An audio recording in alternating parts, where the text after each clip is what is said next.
Hello po sa inyong lahat. Ito po muli si Nette ng Nette Cooking. Narito na naman po tayo sa ating OishiSarap channel. So ngayong araw tayo po ay magluluto ng Sotanghon Soup. At ito po ang mga kailangan natin. Meron po tayo ditong Sotanghon noodles. Ito po yung ginagamit na noodles para gumawa ng Sotanghon Soup. Kasi po dalawang klase ito. Yung isang Sotanghon na type, ginagamit po iyon sa Sotanghon gisado o yung walang sabaw. Okay, kailangan po natin ng Sotanghon noodles. At kailangan po natin ng yung pansahog natin, boiled chicken breast, then pork. So, nung isang araw, gumawa tayo ng macaroni chicken salad. So, naglaga tayo ng chicken breast. So, yung isa gagamitin natin dito sa ating Sotanghon soup. At meron din tayo dito yung boiled na pork belly. So, lalagyan natin. So, ito yung ating pansahog. At yung pong soup nun, yung pong broth na pinaglagaan ng chicken breast at saka nung pork. Pork belly po yun. Okay, so ito po ipang sasabaw natin. At dito po ay kailangan natin ng minced garlic. Gigisahin natin. Onion, carrot, mushroom. Ito pong mushroom, shiitake mushroom. Kung wala kayo, option na lang. Pwedeng wala rin. At meron po tayo ditong ground black pepper, salt. Ito po ay lalagyan natin ng adzuete o annatto powder. So, first time kong gagawin na maglagay ng kulay doon sa sotanghon. Then, meron tayong patis. Kung gusto nyo maglagay ng patis, okay. Kung wala naman, okay din. Pwede yung salt. Pero po ito ay nakakapagpasarap po ito sa sotanghon. Okay, so lalagyan natin ng patis at kailangan po natin ng shredded cabbage. Then, dito po, kailangan natin ng water at cooking oil. Okay, wag na po natin pagtagalin. Umpisahan na po natin. Ngayon po, ang unang gagawin natin, naglagay po tayo dito ng cooking oil sa ating medyo malalim at malaking cooking pot. Dito po, ilagay po natin itong pork. So, piprituhin lang natin itong pork. Okay.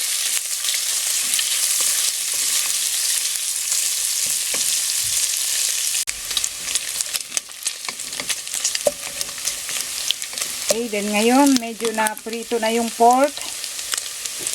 Ilagay po natin itong chicken.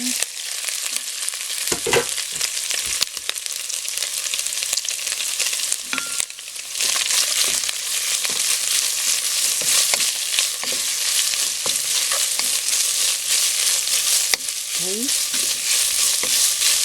I-fry lang natin ng konti dito.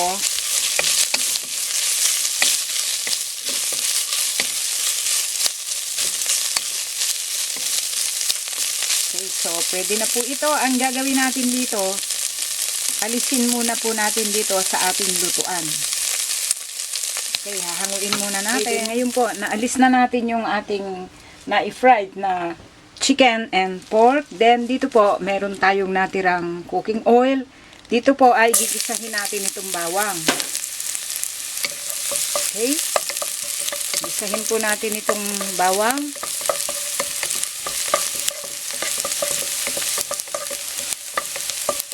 So, hintayin lang natin na medyo mag-brown ng konti. Okay, yan. Naamoy na po natin yung aroma ng garlic. Then, dito po, ilagay natin itong onion.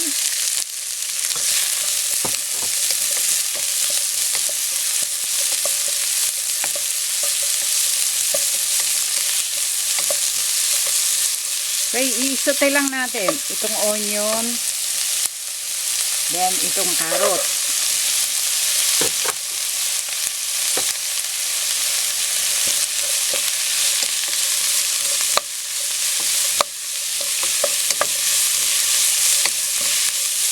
Okay, gisahin po natin.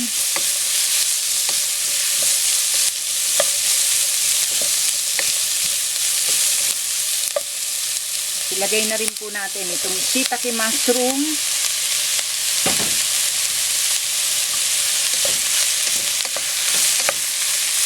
Okay, gisahin lang natin ito. Haluin po nating mabuti para magpantay yung pagkakaluto. dito sa ating mga sahog.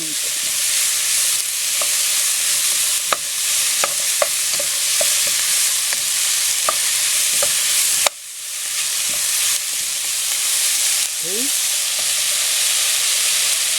Then dito po ilagay natin itong ating pork and chicken.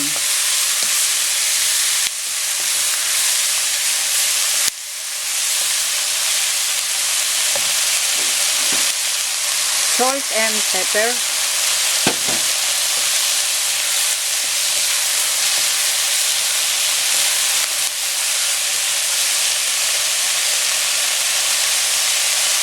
Patis.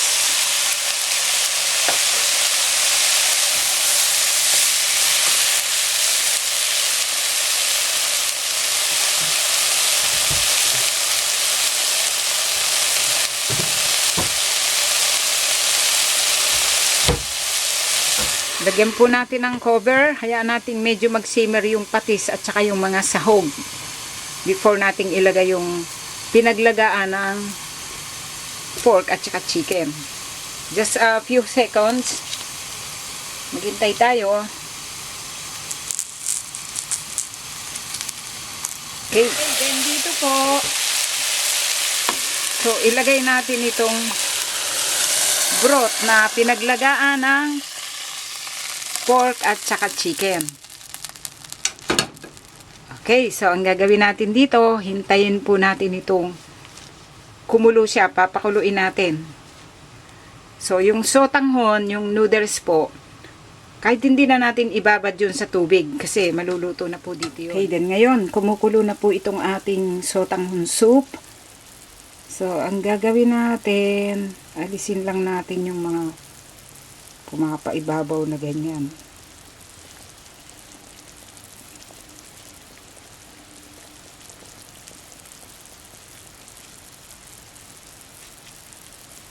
Kahit po sa macaroni soup.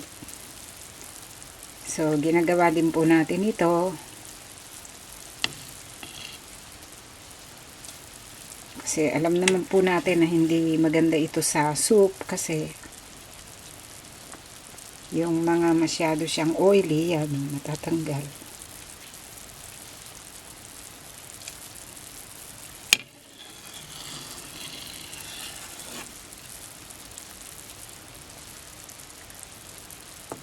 Okay.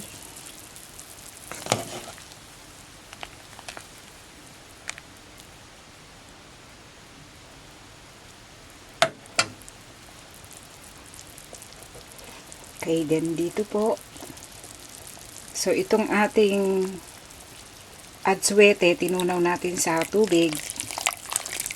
Sa mainit na tubig.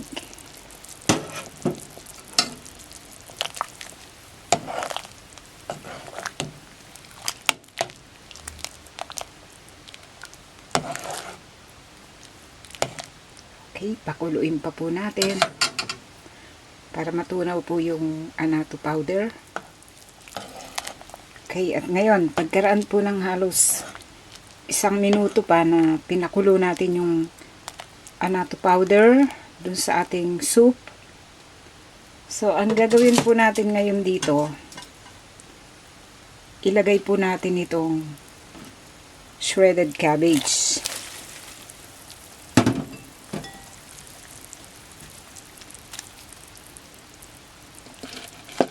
Dito po, isabay na natin itong sotanghon.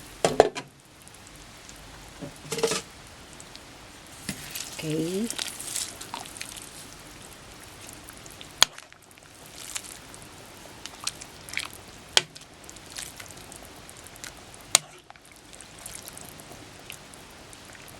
So, dito po, before nating ilagay yung cabbage at saka yung sotanghon, tikman nyo muna yung sabaw, yung soup. Kung tama na sa inyo yung salt, yung patis.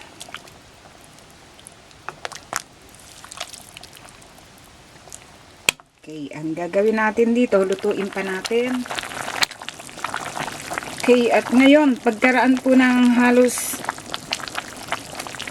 1 minute. So, hindi tayo inabot ng 2 minutes dito. Then, ito po ay pwede na nating i-turn off yung heat. So, ayan, luto na po ito. So, ang gagawin lang natin dito, lagyan natin ng cover. Hintayin natin na ma-absorb ng sotanghon yung soup. Kasi po, ang mangyayari doon, medyo mamaga pa siya. Hintayin natin mga 2 to 3 minutes at pwede na po natin itong iserve at kainin. At ngayon, ito po yung kinalabasan sa pagkakaluto po natin dito po sa ating sotanghon soup with annatto powder o adswete. Okay, sana po ay nagustuhan nyo ang pagkakaluto po natin dito. Marami pong salamat. Ito po muli si Nette ng Nette Cooking. Dito pa rin po tayo sa ating OishiSarap channel. Thank you po. Bye!